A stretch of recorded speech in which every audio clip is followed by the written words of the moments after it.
সবাইকে আসসালামু আলাইকুম। অ্যাকচুয়ালি সোশ্যাল অ্যাওয়ারনেস বা পারিবারিক সম্পর্ক অথবা সামাজিক বন্ধন এই টাইপ বিষয়ের উপর আমি আসলে কিছু কথা বলবো, বা আমরা আসলে আমাদের দৈনন্দিন জীবনে কিছু বিষয় আছে আমরা খুব তাচ্ছিল্য করি, বাট এটা খুব গুরুত্বপূর্ণ। আজকে আমার জাস্ট একটা ব্যক্তিগত উপলব্ধি থেকেই এটা গল্পও বলতে পারেন বা কোনো অনুভূতি শেয়ারিংও বলতে পারেন। যাই হোক, সবাইকে আসসালামু আলাইকুম, এবং যারা দেখতে পাচ্ছেন সবাইকে সালাম ও সবার শুভেচ্ছা রইল। একচুয়ালি আমি যে কথাটা বলতে আসছি, হঠাৎ করে আজকে আপনাকে আসলে শুরু থেকে মনোযোগ দিয়ে শুনলে আমার কথা হয়তো মর্মার্থটা বুঝবেন আমি যেটা আসলে বলতে চাই। আপনি দেখবেন যে একটা বিষয় আছে, এটা খুব পাওয়ারফুল। এটা হচ্ছে কৃতজ্ঞতা বা ধন্যবাদ জ্ঞাপন বা শুক্রিয়া বা গ্রেটফুলনেস। এই জিনিসগুলো সত্যি অনেক পাওয়ারফুল। আমরা কিন্তু এটাকে খুব তাচ্ছিল্য করি। কেন, কিভাবে এটা অনেক পাওয়ারফুল আমি তা বলবো আপনাকে। আমি আমার জীবনে অনেকবার এরকম দেখেছি যে একটা মানুষ কোনো একটা কাজে সহযোগিতা করছে না, সেজন্য আমি হয়তো তাকে সমালোচনা করেছি বা এটার জন্য হয়তো তাচ্ছিল্য করেছি বা বকা দিয়েছি, সে কিন্তু পরে সেই কাজ করেনি। বাট এমন হয়েছে কোনো একটা মানুষকে প্রশংসা করেছি, হয়তো ছোট্ট একটা অবদান রেখেছে, তারপরে তাকে অনেক প্রশংসা করেছি, সেটাকে রেকগনাইজ করেছি, সে কিন্তু পরে রেসপন্স করেছে পরে। তো আমরা আসলে এই পাওয়ারফুল একটা টেকনিক, এটাকে কিন্তু আমরা কাজে লাগাই না। আপনি মানুষকে যত বেশি প্রশংসা, চাটুকারিতে অর্থে বলবো না, প্রশংসা জিনিসটা কিন্তু অ্যাকচুয়ালি কয়েক ধরনের হয়ে থাকে। একটা হচ্ছে আমরা ফ্লাটারিং যেটা করি, এটাও প্রশংসা। অ্যাডমায়ারিং যেটাকে বলি, সেটাও প্রশংসা, যে একটা মানুষ কোনো একটা ভালো কাজ করেছে তাকে এনকারেজ করার জন্য আমরা প্রশংসা করি, এবং এটা খুব দরকার, খুব পাওয়ারফুল। আমি নিজের ব্যক্তিগত উপলব্ধি থেকেই আমি একটা গল্প বলি। যেমন আজকে হঠাৎ করে আমার বাবার কথা খুব মনে পড়তেছিল আমার, এবং কি উপলক্ষে তাও বলি। আমি সাধারণত আমার ওয়াইফ, সে কি খরচ করে না করে আমি কখনো হিসাব নিই না, কখনো এটা হিসাব নিই না।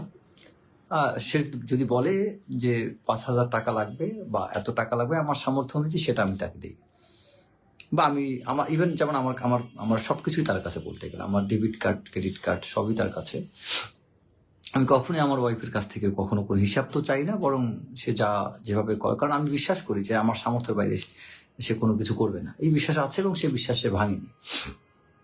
তো আজকে হঠাৎ করে টেক্সট করছে, সে সকালবেলা আমাকে বললো যে 40,000 টাকা দরকার, তার মধ্যে একটা অংশ কোনো একটা কাজ, দৈনন্দিন কাজে, আরেকটা অংশ সে কাউকে দিবে, তারই কোনো একটা আত্মীয় অসুস্থ, তাকে দেওয়ার জন্য। আমি এটা নিয়ে আর ফার্দার জিজ্ঞেস করি। আমি বলছি ঠিক আছে, কার্ড আছে, তুমি টাকা তুলে দিয়ে দিও, কারণ ডেবিট কার্ডটা তার কাছে যেহেতু থাকে। তো বিকালবেলা সে আমাকে একটা টেক্সট পাঠাইছে। টেক্সটের কথাটা ছিল এরকম যে যদি আমার সামর্থ্য থাকতো, সুযোগ থাকতো, আমি ইনকাম করতাম। একা একটা মানুষের ইনকামের উপর, সে বুঝাতে যাচ্ছে যে আমি এত এত খরচ হওয়ায়, এবং সত্যি কথা, ঢাকায় তো আসলে লাইফ স্টাইলটা অনেক এক্সপেন্সিভ, আর আমার অনেক ধরনের দায়িত্ব আছে, যে কারণে অনেক বেশি খরচ হয়। তো সে মনে করে কোনো সেভিংস করতে পারছি না, যা ইনকাম পুরোটা খরচ হচ্ছে, এবং তার হাতের উপর দিয়ে, কারণ আমার সমস্ত ফ্যামিলি খরচ সেই করে।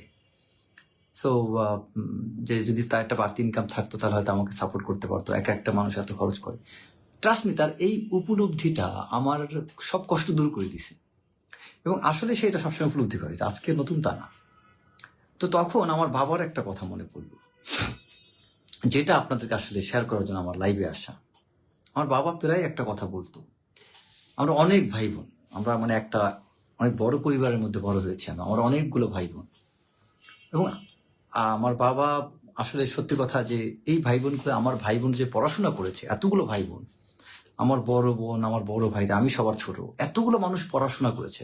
আমি সত্যি আপনাদেরকে অনুরোধ করব, দয়া করে আপনারা কথাগুলো পুরোটা শুনবেন, এবং অনেক বড় একটা শিক্ষণীয় বিষয় আছে। আমাদের সবচেয়ে বড় শিক্ষাটা হচ্ছে আমাদের পরিবার নিয়ে হওয়া উচিত। আমরা সমাজ, রাষ্ট্র নিয়ে সবসময় কথা বলি, কিন্তু পারিবারিক কিছু শিক্ষা, এটা আমরা খুব তাচ্ছিল্য করি। এটা প্রচন্ড গুরুত্বপূর্ণ যদি সত্যি আমরা সুখী হতে চাই। আপনারা একটু মনোযোগ দিয়ে আমার এই কথাটা শুনবেন। তো আমার বাবা প্রায় সময় খুব করে বলতেন যে আমি কখনো আমার বাবার কাছ থেকে তিনি যা দিতেন আমি কোনোদিন তার কাছে 1 টাকা বেশি চাইনি। যদি দরকার হতো 1,000 টাকা, বাবা যদি 500 টাকা দিতেন আমি ওইটা নিয়ে খুশি থাকতাম, এবং এটা সে প্রশংসা করতেন। আলহামদুলিল্লাহ, হয়তো তার সেই দোয়ার বরকতে আমি আমার অন্য অনেক ভাই বোনের চেয়ে আমি ভালো আছি, কারণ কখনো আমি তাকে ব্যথা দিয়ে কষ্ট দিয়ে কোনো টাকা পয়সা নিইনি। তো অনেক ক্ষেত্রে আমার অন্য ভাই বোন অনেকে হয়তো টাকা কম হলে তারা একটু আফসোস করতো, তখন আমার বাবা বলতো যে যে একা আমি ইনকাম করি, তো তোমরা তো কিছু বুঝবা না, বসে বসে খাও। নর্মালি কমনলি আমাদের ফ্যামিলি মা বাবার যেভাবে কথা বলে থাকে, তিনি আসলে তার কথাটা বুঝাতে চাইতেন এটা, যে আসলে আমরা অনেকগুলো ভাই বোন, সবার জন্য তিনি পড়াশোনা সবকিছু খরচ করতেন। তো তিনি কিন্তু কোনো একটা সাপোর্ট পেতেন না। তখন কিন্তু আমার একদম বড় ভাই, অনেক বড়, আমি যখন স্কুলে পড়ি তখন আমার সবচেয়ে বড় ভাই যে সে পড়াশোনা শেষ করে কিন্তু তার অনেক সিনিয়র লেভেলে চলে গিয়েছে, তো তাও সে তেমন কিছু করতো না।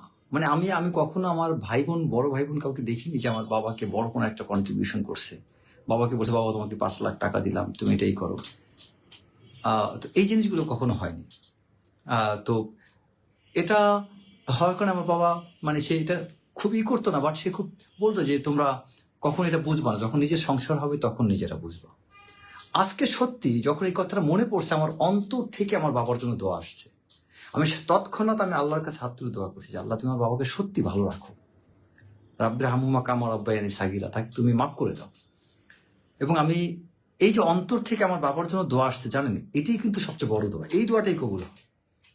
সারাক্ষণ যে মোনাজাতে আমরা যত মিলাদ টিলাদ করাই, এগুলো কিন্তু কোনো আসলে কবুল হয় কবুল হওয়ার সম্ভাবনা একদমই কম।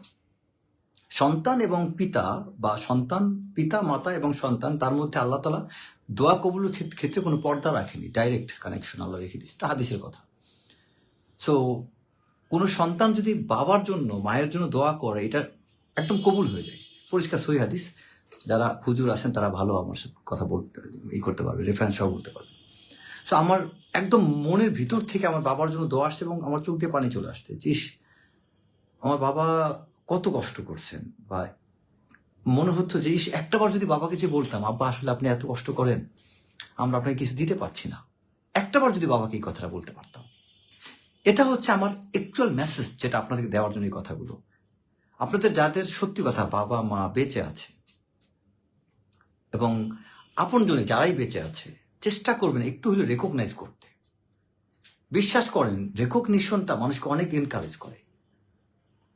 আমি অনেক জায়গায়, আমি গত 3-4 দিন আমি যেমন একটা মানুষকে জাস্ট গত পরশু দিনটা উপকার করতে যে আমার অনেক বড় একটা ক্ষতি হয়েছে, প্রায় 2.5-3 লাখ টাকার ড্যামেজ হয়েছে, একটা মানুষকে উপকার করতে যে নিজের পকেটে। সেই মানুষটা যখন আমাকে এটা রেকগনাইজ করলো, বলছে ভাই সরি, আমার জন্য এটা হলো, আমি বিশ্বাস করে ভুলে গেছি আমি যে আসলে তো তার কিছু করার ছিল, অ্যাক্সিডেন্ট। একই সাথে আরেকজন ব্যক্তির জন্য আমি একটা উপকার করেছি, সেই মানুষটা বেমালুম একটু উপলব্ধি করেনি। আমি একজনের জন্য, কেউ একজন আশা করছিল আমার কাছ থেকে কিছু একটা, সে অন্য একজনের কাছে কিছু পায়, বাট আশা করছিল আমি তাকে ওই সমস্যার সমাধান করে দেবো। এই বিষয়টা এক পর্যায়ে আমি খুব মনে কষ্ট পাচ্ছিলাম যে খামাখা করে সে আমাকে ব্লেম দিচ্ছে।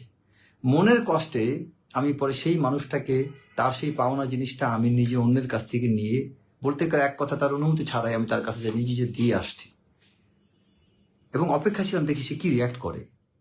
আজকে 3-4 দিন হয়ে গেছে, তার কাছে ভালো রিয়াকশনটা পাইনি। সে একটাবার জন্য বলে নাই যে ভাই আপনি বা তুমি আমার জন্য এই জিনিসটা করলা, তো অন্য সবাই তোমার কাছে তুমি কি জবাব দিবা। তখন খুব কষ্ট লাগছে আমার কাছে, একটু রেকগনাইজ করলো না। বিশ্বাস করেন, আমরা এই জিনিসগুলো করি না। একটা মানুষকে একটু কৃতজ্ঞতা প্রকাশ করেন, একটু ধন্যবাদ দেন, দেখবেন মানুষ খুব উৎসাহ পাবে। আপনার আরো একটা বিষয় কি জানেন, আমরা গেট ইট গ্রান্টেড একটা সেন্টিমেন্ট আছে আমাদের, যে যেমন ধরেন আমি ধরে নিই আমার বাবা এটা আমাকে দিবেন। আপনি সন্তান, বাবা হিসাবে আপনার বাবা অনেক কিছু দিচ্ছে, আপনি কিন্তু খুব বেশি একটা এক্সাইটিং প্রকাশভঙ্গি থাকে না। আপনার একজন মামা চাচা কেউ একটা গিফট নিয়ে আসে, আপনি কিন্তু খুব সুন্দর করে সাজাবেন, বাবার সামনে বারবার দেখাবেন। কিন্তু বাবা যে এত কিছু দিচ্ছে, আপনি কিন্তু তাকে একবার বলছেন না। আবার ধরেন আপনি আপনার ফ্যামিলিতে সবার জন্য অনেক কিছু করেন, প্রতি ঈদের সময় সব বড় ভাই বোনের বাচ্চা কাচ্চা এর অনেক কিছু কিনে দেন, দেখবেন যে এটাকে সে ধরে নেয়, হি গেটস গ্রান্টেড যে আপনি তো দিবেনই। কিন্তু অন্য কেউ যিনি 12 মাসে দেন না, তিনি একবার যদি কোনো একটা শাড়ি কাপড় দেয়, এটার এক্সপ্রেশন অনেক বেশি হয়, বারবার বললে পারে অমুক এটা দিছে। এটা আমি আমার খুব কাছের মধ্যে, আমার পরিবারের মধ্যে আমি এটা দেখি, তখন খুব বুকের ভিতরে একটা কষ্ট হয়, যাহারে আমি, আমার তো এটা মানে ফরজ না, করার কথা না, আমি তো এই জিনিসটা এডিশনাল কাজটা করছি, আমি দিচ্ছি সবাইকে, কই কখনো তো আমারটাকে রেকগনাইজ করে না। বাট আমি যে 12 মাস প্রতি বছর সবসময় একটা মানুষকে এটা ওটা দিচ্ছি, এটা তার কাছে কখনোই একটা ভালো কিছু মনে হয় না। হঠাৎ করে যিনি জীবনে দেননি, তিনি একটা কিছু দিলে ওইটাকে বারবার শো করছেন।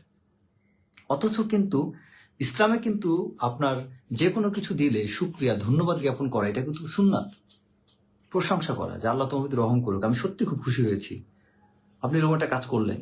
এই ছোট্ট 2-3টা শব্দ খুব কঠিন না, খুব কষ্টের না, কিন্তু আমরা এই ছোট্ট জিনিসটুকু আমরা করি না। এবং এই ছোট্ট জিনিসটা না করার কারণে আমাদের আশেপাশে অনেক মানুষ, ভালো মানুষগুলো যাদের সত্যি করার মন মানসিকতা আছে, সেই মানুষগুলো তাদের কিছু করার সেই আগ্রহটা, প্যাশেন্সটা হারায় ফেলে। এবং আমি মনে করি যে মানুষের আসলে আমাদের মধ্যে এই উৎসাহ দেওয়ার এই অভ্যাসটা গড়ে তোলা উচিত। আমাদের আশেপাশে যারাই আছে, আপনার বাবা হোক, মা হোক, ভাই হোক, বোন হোক, কেউ যদি কিছু করে একটু রেকগনাইজ করেন। এবং তবে এটাও ঠিক, আপনি কারো জন্য কিছু করে আবার অহংকারী হয়ে উঠবেন। আমি আমার আশেপাশে এমন মানুষও দেখেছি যে খুব অহংকারী হয়ে ওঠে, মানে কিছু একটা করছে সেটাকে বারবার রিপিটেডলি বলে যাচ্ছে, এটাও খারাপ লাগে। আমার জীবনে কেউ একজন কয়েকটা উপকার করেছিল, যেমন আমার স্টুডেন্ট লাইফে ছোটখাটো কিছু উপকার করেছিল আমাকে, আমি তার রিটার্ন অনেক বেশি দিয়েছি, কিন্তু আমি তাকে খোটা দিই না। বাট ওই মানুষটা মাঝে মধ্যে আমাকে খোটা দেয়। আমি আমার নিজের একটা উদাহরণ দিলাম, তখন খুব কষ্ট পাই আমি। তাকে আমি কত কিছু করেছি তার জন্য সেটা আল্লাহ জানেন, কিন্তু আমি কিন্তু তাকে কখনো খোটা দিই না। কিন্তু ওই মানুষটা কোন একটা সময় ছোটখাটো কিছু করেছিলেন, আমাকে অনেক খোটা দেন, কয়েকবার নিমো খানামো বলেছে, অথচ সে ভুলে যাচ্ছে তার জন্য আমি কি করেছি। তো এটাও আবার ঠিক না যে আপনি কাউকে, আপনি নিজে, আমি যার জন্য কিছু করবো আমার আশা করা ঠিক না। একই সাথে এটাও ঠিক, যাদের জন্য কিছু করবো তাদের একটু রেকগনাইজ করা উচিত। এবং কৃতজ্ঞতাবোধ আল্লাহ তাআলা পছন্দ করেন। আমরা যার জীবদ্দশায় তাকে জন্য তার কর্মের কৃতজ্ঞতা তার প্রতি প্রকাশ করি এবং তাকে জন্য একটু হলেও ধন্যবাদ দিই। আপনারা মুন্না ভাই এমবিবিএস দেখছেন না? মুন্না ভাই এমবিবিএস কিন্তু ওই যে একজন ক্লিনার থাকে, তাকে একদিন সঞ্জয় দত্ত, মুন্না ভাই তে কিন্তু জড়িয়ে ধরে, তারপর থেকে সেই ক্লিনারের মুখে হাসি ফোটে। এবং এটা কিন্তু মুন্না ভাই এমবিবিএস মুভিতে খুব সুন্দর করে এটাকে দেখানো হয়, খুব সুন্দর করে প্রেজেন্ট করা হয়, যে আমাদের যে সামাজিক কিছু আচরণ, উৎসাহটা, এটা কত বেশি কাজ করে। সেই মুন্না ভাই এমবিবিএস এর সেই ওই চাচা যিনি ক্লিন করতেন, তিনি কখনো কেউ তার সাথে সৎ ব্যবহার করতো না, কিন্তু যখন সেই মুন্না ভাই এমবিবিএস এর সেই নায়ক মুন্না বা সঞ্জয় দত্ত যখন তাকে একদিন জড়িয়ে ধরে এবং তাকে ধন্যবাদ দেয়, এরপরে কিন্তু সেই লোক কখনো ক্লান্ত হয় না, তিনি কিন্তু অবিরাম কাজ করে যাচ্ছিলেন। এই কৃতজ্ঞতাটুকু প্রকাশ করতে হয়। যেমন রাস্তা দিয়ে আপনি যাচ্ছেন, একটা ট্রাফিক কাজ করছে, আমি একবার এরকম করেছি। একদিন বৃষ্টির মধ্য দিয়ে আমি যাচ্ছিলাম, তো হঠাৎ করে বৃষ্টি আসলে হঠাৎ করে নামছে। অনেক সময় কি আছে না যে আপনি বৃষ্টি সিজন হলে পুলিশ সার্জেন্টরা তাদের কাছে ছাতাটা রাখেন, কিন্তু অনেক সময় আছে না যে বৃষ্টির কোনো সম্ভাবনা নেই, প্রস্তুত ছিল না, হঠাৎ করে বৃষ্টি আসলো, বৃষ্টিতে কোনো এক সার্জেন্ট ভিজতেছে। আমার গাড়িতে তখন ছাতা ছিল না, বাট আমার খুব মন চাইছে লোকটাকে কিছু বলি, গাড়িটা থামিয়ে গ্লাসটা নামিয়ে পর বললাম যে ভাই, আপনাকে অনেক ধন্যবাদ, আপনি আসলে খুব কষ্ট করতেছেন, একটা কাজ করেন না, একটু এসে যায় দাঁড়ান। তখন সে উত্তরটা দিল যে আপনি যে একজন যাত্রী, এই যে যাওয়ার সময়টা খেয়াল করলেন না, এখন আমি সারাদিন ভিজলে আমার খারাপ লাগবে না। এটা এত বেশি কাজ করে, দিস ইজ ভেরি পাওয়ারফুল। মানুষকে একটু রেকগনাইজ করে, প্রচন্ড পাওয়ারফুল। আমি আরো একটা কথা দিয়ে লাস্টে শেষ করব। আমার কাছে অনেক সময় মানুষ অনেক সমস্যা নিয়ে আসে। যেমন ধরেন একটা মানুষকে সে বললো যে ভাই একটু অমুক থানার ওসি বা অমুক জায়গায় একটু বলে দেন, আমি একটা অভিযোগ নিয়ে যাব। আমি থানার বলে দিলাম, অভিযোগটা নিয়ে গেল এবং সেই থানার ওসি খুব সুন্দরভাবে তাকে রিয়াক্ট করলো, অ্যাকশন নিল। কাজ হোক না হোক, এই যে অ্যাকশনটা নিল, সে যদি একটু ধন্যবাদ দেয় আমি কিন্তু খুশি হব। বাট অনেক ক্ষেত্রে কি হয় জানেন, মোস্ট অফ দ্য কেসে ওই কেসটা আমার নিজের কেস হয়ে যায়। I have become his advocate and ওই কেস এরকম অনেক ঘটনা আছে ভাই। 3 মাস 4 মাস পর্যন্ত ওনার ওই কাজ নিয়েই আমি দৌড়েছি। এরপরে বলেন ভাই এটাই অগ্রহতা, ঠিক আছে ভাই উনি তো কথা শুনতেছে না, মানে একদম আপনাকে সত্যি কথা বলছি। যদি আপনার প্রমাণ চান আমার সামনে দেখা করুন, আমি আপনাকে 100 উদাহরণ দিতে পারবো আমার ফেসবুক মেসেঞ্জারে। I have the proofs. আমি সেই ওসিকে এরকম একই প্যাটার্নের হান্ড্রেডস অফ ইনসিডেন্ট আমার সাথে ঘটেছে, এবং এগুলো ডিল করতে যে আমি আস্তে আস্তে অধৈর্য হয়ে গিয়েছি। এখন অনেক দ্রুত অনেক সময় রাগ করে বসি। দেখবেন আপনার সাথে যখন উল্টাপাল্টা অনেক কিছু হয় না, দেখবেন এটা কিন্তু আপনার প্যাশেন্সের ক্ষেত্রে একটা ইম্প্যাক্ট করে। আমি বর্তমানে অনেক অধৈর্য হয়ে গিয়েছি এসব কারণে। তো ওই ওসির হয়তো কোনো কারণে একটা ভালো কাজ করলো না, তিনি আবার ফোন করে বললেন। আমি পরে বলি ভাই একটু এসপি কি দিয়ে বলেন, পরে আবার এসপি কি দিয়ে ফোন করাইছি, ফ্যাক্ট। এরপরে ওসি সাহেব ওই অপরাধীকে আবার একটু ডাকার ব্যবস্থা করলেন। কিছুদিন পরে বললেন ভাই এসপি বলার মতো ভালো মতো কাজ করেন না। আমি এরপর রেঞ্জের ডিআইজি কি দিয়ে বলাইছি।